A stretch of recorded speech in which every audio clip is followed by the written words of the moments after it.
Isulutena mbaha mangi-mangi Sa chini hanume ni tsari indrindra Hatolotra tanandro eto anio Ity fehezan-javakanto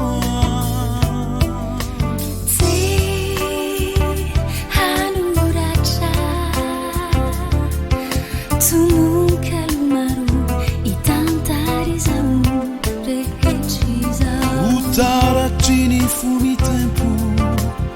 Se o sembanan cento Fasuyani fandisi Iti unzapeu itunjaweu anilanare Yarahana manandrapeu Anambatan saina sinfu amapana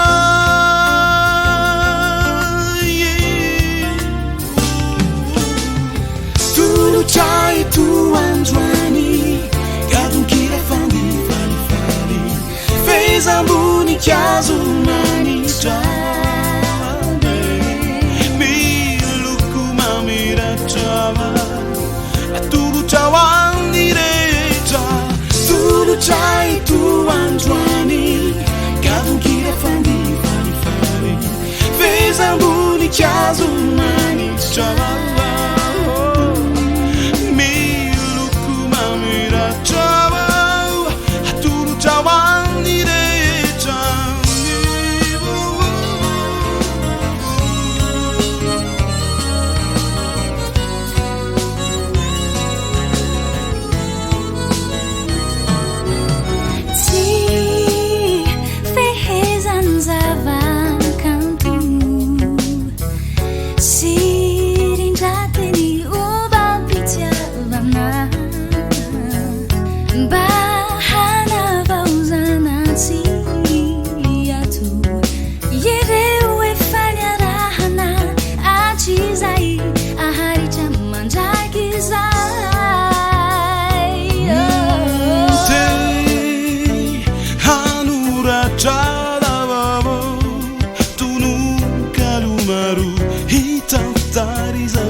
Fasuyani fannisini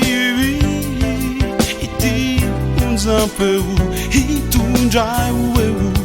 anilanare Yarahana manandrapeu Anambatan saina sinfu amapana